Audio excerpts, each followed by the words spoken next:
കുറ്റാന്വേഷണ സിനിമകൾക്ക് എന്നും ആരാധകർ കൂടുതലാണ്. അന്വേഷണ ഉദ്യോഗസ്ഥരെയും പ്രേക്ഷകരെയും ഒരേപോലെ കുഴപ്പിക്കുന്ന കേസുകളും ഞെട്ടിക്കുന്ന ട്വിസ്റ്റുകളുമുള്ള 10 സിനിമകളുടെ ലിസ്റ്റാണിത്. വീഡിയോയുടെ അവസാനം 5 ബോണസ് സിനിമകളുമുണ്ട്. സ്പോയിലേഴ്സ് വരാതിരിക്കാൻ ഞാൻ ഓരോ സിനിമയെക്കുറിച്ചും വളരെ കുറച്ച് കാര്യങ്ങൾ മാത്രമേ പറയുന്നുള്ളൂ. 10ാം സ്ഥാനത്തുള്ളത് നൈഫ്സ് ഔട്ട്. 2019 ഇറങ്ങിയ ഒരു classic murder mystery style cinema.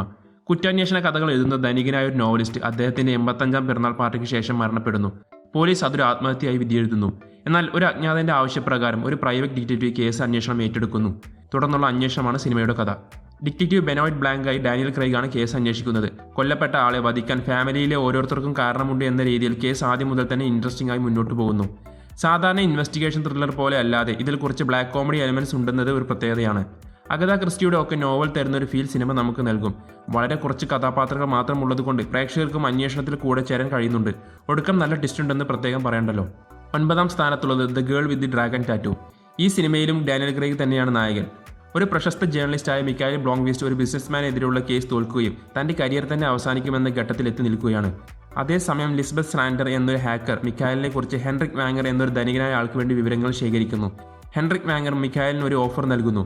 Case ജയിക്കാൻ ആവശ്യമായ രഹസ്യ വിവരങ്ങൾ അയാൾ നൽകാം. പകരം തന്റെ കുടുംബത്തിലെ 40 വർഷങ്ങൾക്ക് മുമ്പ് കാണാതായ അല്ലെങ്കിൽ കൊല്ലപ്പെട്ടു എന്ന് കരുതപ്പെടുന്ന ഹാരിറ്റ് എന്ന പെൺകുട്ടിയെക്കുറിച്ച് അന്വേഷിക്കണം. അങ്ങനെ മിഖായലും ലിസ്ബത്തും ചേർന്ന് നടത്തുന്ന അന്വേഷണമാണ് തുടർന്നുള്ള കഥ. ഡേവിഡ് ഫിഞ്ചറിന്റെ ഏറ്റവും മികച്ച ചിത്രങ്ങളൊന്നാണിത്. സിനിമയുടെ സിനിമോട്ടോഗ്രാഫി, കളർ ടോൺ എല്ലാം സെറ്റ് ചെയ്യുന്ന മൂഡ് തന്നെ വളരെ മിസ്റ്ററി നിറഞ്ഞതാണ്. ഒരുപാട് ത്രില്ലിംഗ് രംഗങ്ങളും ട്വിസ്റ്റുകളുമായി ഒരു പെർഫെക്റ്റ് ഇൻവെസ്റ്റിഗേഷൻ ത്രില്ലർ ആസ്വദിക്കാൻ നിങ്ങൾക്ക് പറ്റും. 8ാം സ്ഥാനത്തുള്ളത് murder on the Orient Express. Agatha ക്രിസ്റ്റിയുടെ വളരെ പ്രശസ്തമായ ഡിറ്റക്റ്റീവ് നോവലാണ് murder on the Orient Express. Agatha ക്രിസ്റ്റിയുടെ ഡിറ്റക്റ്റീവ് ക്യാരക്ടറാണ് ഹെർക്യൂൾ പൈറോട്ട്. ഒരു കേസന്വേഷണം കഴിഞ്ഞ് അദ്ദേഹം മടങ്ങുന്നത് ഓറിയന്റ് എക്സ്പ്രസ് എന്ന ട്രെയിനിലാണ്. എന്നാൽ ആ ട്രെയിനിൽ വെച്ച് ഒരു ധനികനായ വ്യക്തി കൊല്ലപ്പെടുന്നു. ട്രെയിനാണെങ്കിൽ മഞ്ഞുവീഴ്ച കാരണം ട്രാക്ക് മൂടിയതിനാൽ യാത്ര തടസ്സപ്പെട്ട് നിൽക്കുന്നു. ഈ സാഹചര്യത്തിൽ വേറെ വഴിയില്ലാതെ ഹെർക്യൂൾ പൈറോട്ട് കേസ് അന്വേഷണം ഏറ്റെടുക്കുന്നു. ട്രെയിനിലുള്ള ഒരാൾ തന്നെയാണ് കുറ്റം ചെയ്തത് എന്ന് ഉറപ്പാണ്. എന്നാൽ ആരാണ് കുറ്റവാളി എന്ന് പരിമിതമായ വഴികളിലൂടെ കണ്ടെത്തണം. കൂടാതെ കൊല്ലപ്പെട്ട ആളെക്കുറിച്ചും അറിയണം. അങ്ങനെ പൈറോട്ടിന്റെ തുടർന്നുള്ള അന്വേഷണമാണ് സിനിമ. നോവലിനെ ആസ്പദമാക്കി ഇതേ പേരിൽ 2 സിനിമകളുണ്ട്. 1974 2017. ഞാൻ 2017 വേർഷൻ കണ്ടിട്ടില്ല. എങ്കിലും ഒരേ കഥ തന്നെയാണ് എന്നാണ് തോന്നുന്നത്. ഒരു ലൊക്കേഷനിൽ മാത്രം നടക്കുന്ന മർഡർ മിസ്റ്ററികളോട് താല്പര്യമുണ്ടെങ്കിൽ ഇതൊരു നല്ല ചോയ്സാണ്. 7ാം സ്ഥാനത്തുള്ളത് ഷട്ടർ ഐലൻഡ്. മിക്കവാറും എല്ലാവരും കണ്ടിട്ടുള്ള ഒരു ഡിക്കാപ്രിയോ മൂവിയാണ് ഷട്ടർ ഐലൻഡ്. അതിനാൽ ഞാൻ ഒരുപാട് ഡീറ്റെയിൽ ആയി പറയുന്നില്ല. ഒരു ദ്വീപിൽ സ്ഥിതി ചെയ്യുന്ന ഒരു മെന്റൽ ഹെൽത്ത് സെന്ററിലെ ഒരു രോഗിയെ കാണുവാനില്ല. ആ കേസ് അന്വേഷിക്കാൻ 2 US മാർഷൽസ് ടെഡിയും ചക്കും വരുന്നിടത്താണ് സിനിമ തുടങ്ങുന്നത്. കാണാതായ രോഗി ഒരിക്കലും ദ്വീപ് വിട്ടുപോകാൻ വഴിയില്ല.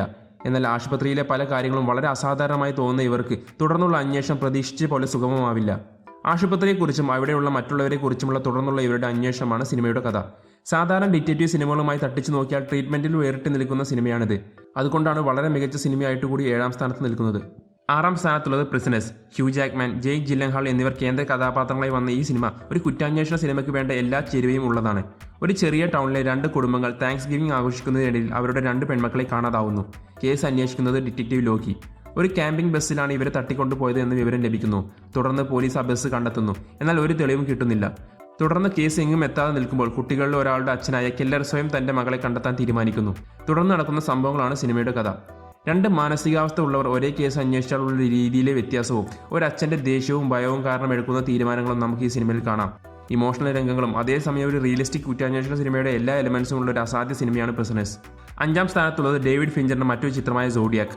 അമേരിക്കയിലെ വളരെ കുപ്രസിദ്ധനായ ഒരു സീരിയൽ കില്ലറാണ് സോഡിയാക്. ആ കേസിനെ ആസ്പദമാക്കിയുള്ള പല സിനിമകളിൽ ഒന്നാണിതും. 1960 അവസാനവും 70 തുടക്കത്തിലുമായി നടന്നിരുന്ന കൊലപാതകങ്ങൾ ചെയ്തിരുന്ന ഒരാളാണ് സോഡിയാക്. ആദ്യ കൊലയ്ക്ക് ശേഷം അയാൾ ഒരു ലെറ്റർ ഒരു പത്രത്തിന് അയക്കുകയും അത് പ്രസിദ്ധീകരിക്കാൻ ആവശ്യപ്പെടുന്നു. കൊലയാളി അയച്ച ഒരു പ്രത്യേക കോഡ് ആ ന്യൂസ് പേപ്പറിൽ വർക്ക് ചെയ്യുന്ന കാർട്ടൂണിസ്റ്റ് കണ്ടുപിടിക്കുന്നു. അത് വെച്ച് കൊലപാതകയെ കണ്ടെത്താൻ ശ്രമങ്ങൾ നടത്തുന്നു. എന്നാൽ കൂടെ ജോലി ചെയ്യുന്ന ആരും സപ്പോർട്ട് ചെയ്യുന്നില്ല. അതേസമയം കൊലപാതകങ്ങൾ തുടരുന്നു. ഇതോടൊപ്പം സാൻ ഫ്രാൻസിസ്കോ പോലീസ് ഡിപ്പാർട്ട്മെന്റും കേസ് അന്വേഷിക്കുന്നുണ്ട്. ഇതാണ് തുടർന്നുള്ള കഥ. അത്യാവശ്യം ഹൊറർ മൂഡ് നിലനിർത്തിയാണ് സിനിമയുടെ മേക്കിംഗ്. 70 വളരെ മനോഹരമായി റീക്രിയേറ്റ് ചെയ്യാൻ ഫിഞ്ചറിന് കഴിഞ്ഞിട്ടുണ്ട്. കാർട്ടൂണിസ്റ്റായി ജേക്ക് ജില്ലൻഹാൾ, പോലീസ് ഓഫീസറായി മാർക്ക് റഫലോ, പത്രത്തിന്റെ ക്രൈം റിപ്പോർട്ടറായി റോബർട്ട് ഡൗണി ജൂനിയർ എന്നിവരാണ് പ്രധാന കഥാപാത്രങ്ങൾ. സ്ലോ മൂഡ് ത്രില്ലറുകൾ ഇഷ്ടമുള്ളവർക്ക് മികച്ച ചോയ്സാണ് ഈ സിനിമ. 4ാം സ്ഥാനത്തുള്ളത് മിസ്റ്റിക് റിവർ. ക്ലിന്റ് ഈസ്റ്റ്വുഡ് സംവിധാനം ചെയ്ത ഈ സിനിമ ഒരു ക്ലാസിക് മിസ്റ്ററി ഡ്രാമയാണ്. പണ്ട് സുഹൃത്തുക്കളായിരുന്ന 3 പേരുടെ ജീവിതം വർഷങ്ങൾക്ക് ശേഷം ഒരു കൊലപാതകവുമായി ബന്ധപ്പെട്ട് വീണ്ടും എങ്ങനെ മാറി മറിയുന്നു എന്നതാണ് സിനിമയുടെ കഥ. പണ്ട് ഒരുമിച്ച് കളിച്ചു വളർന്ന 3 സുഹൃത്തുക്കൾ ഇപ്പോൾ പല ജോലികൾ ചെയ്ത് പല വഴിയെ ജീവിക്കുന്നു. ഒരാൾ ഒരു പോലീസ് ഓഫീസർ, ഒരാൾ ജയിലിൽ നിന്നിറങ്ങിയ ഒരു സ്ഥിരം കുറ്റവാളി, അവസാനത്തെ ആൾ ഒരു കൂലിപ്പണിക്കാരൻ. ഇതിലെ ജിമ്മി എന്ന മുൻ കുറ്റവാളിയുടെ മകൾ ഒരു രാത്രി കൊല്ലപ്പെടുന്നു. അന്വേഷിക്കുന്നത് പഴയ സുഹൃത്തായ കെവിൻ.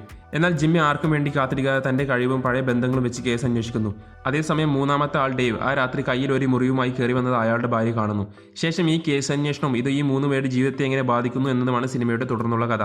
ഈ സിനിമയിലെ അഭിനയത്തിന് ഷോൺ പെന്നിന് മികച്ച നടനുള്ള ഓസ്കാറും ടിൻ റോബിൻസിന് മികച്ച സഹനടനുള്ള ഓസ്കാറും ലഭിച്ചു. സാഹചര്യ തെളിവുകളും മൊഴികളും അടിസ്ഥാനമാക്കിയാണ് ഈ സിനിമയിലെ അന്വേഷണങ്ങൾ കൂടുതലും. ക്ലൈമാക്സ് രംഗങ്ങൾ കൂടി ചേരുമ്പോൾ ഇതൊരു സാധാരണ കുറ്റാന്വേഷണ സിനിമയല്ലെന്നും എക്കാലത്തെ മികച്ച സിനിമകളുടെ കൂടെ നിർത്താൻ പോകുന്നതാണെന്നും നമുക്ക് മനസ്സിലാവും. 3-ാം സ്ഥാനത്തുള്ളത് Alfred Hitchcock classic dial M for murder. ആദ്യമേ പറയാം, ഹിച്ച്കോക്കിന്റെ എല്ലാ സിനിമയും അന്യായ മിസ്റ്ററി നിറഞ്ഞതാണ്. അതുകൊണ്ടാണ് അദ്ദേഹത്തിനെ മാസ്റ്റർ ഓഫ് മിസ്റ്ററി എന്ന് വിളിക്കുന്നത്. കുറ്റാന്വേഷണ സിനിമകൾ ഇഷ്ടമുള്ളവർ അദ്ദേഹത്തിന്റെ എല്ലാ സിനിമകളും കാണുക. ഡയലം ഫോർ മർഡർ തിരഞ്ഞെടുക്കാൻ കാരണം അതിന്റെ ഒരു യൂണിക് ട്രീറ്റ്മെന്റ് എനിക്ക് വളരെ ഇഷ്ടമായതുകൊണ്ടാണ്. തന്റെ ഭാര്യയ്ക്ക് മുമ്പ് ഒരു അഫയർ ഉണ്ടായതെന്ന് മനസ്സിലാക്കുന്ന ടോണി ഭാര്യയെ കൊല്ലാൻ ഒരു പ്ലാൻ ഉണ്ടാക്കുന്നു. തന്റെ ഒരു പഴയ സുഹൃത്തിനെ ബ്ലാക്ക്മെയിൽ ചെയ്ത് കൃത്യം ചെയ്യാൻ ടോണി സമ്മതിപ്പിക്കുന്നു.